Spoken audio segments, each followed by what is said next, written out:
Hi, I'm Quentin Rudzik with Coldwell Banker Snow and Wall in Murfreesboro, Tennessee. I've had a lot of questions lately about the $8,000 first-time homebuyer tax credit. It's pretty easy to understand, so I'm going to take a few minutes now to give you an understanding of the basics. The first-time homebuyer tax credit of 2009 is part of the American Recovery and Reinvestment Act passed by Congress in February of this year. The program was designed to stimulate the housing market and address the economic challenges we are facing as a country today.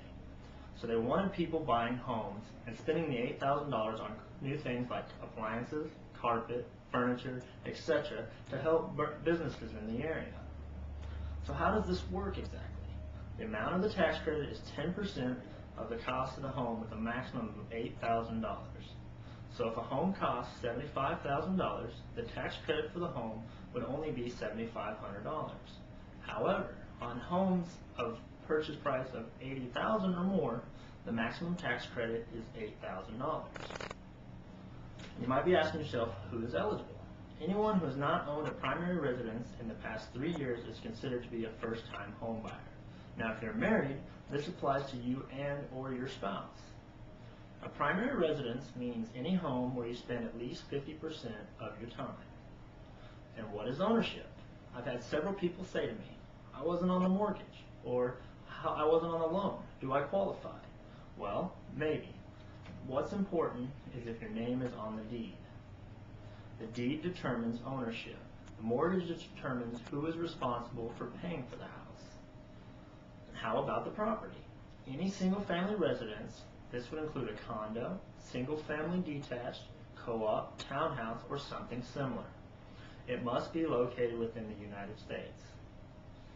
As for new constructions, the purchase date is the date that you occupy the home, so you must move in prior to December 1st, 2009. Again, it must be your primary residence. And you might be asking yourself also, are there any income limitations? Yes, your modified adjusted gross income, that's the figure at the bottom of your 1040 tax form, must be $75,000 or less. If it is, you're eligible for the full $8,000. For couples, the figure is twice that, or $150,000, on a joint return. There is a phase out of the credit, so if you're single and making over $75,000, or a couple making over $150,000, the credit is proportionately reduced and totally phased out. $95,000 and $170,000 respectively. If you're fortunate enough to be in that position, talk to your tax professional. Does this tax credit have to be repaid? If the home is sold within 3 years of purchase, the first-time homebuyer, who is now the seller, must pay the IRS the entire amount of the tax credit at closing. Remember, this is only if you sell the house before 3 years. The provision was designed to prevent flipping homes in order to get the credit. And always check with your tax professional to fully understand how the benefits and limitations of the program affect you personally, of course.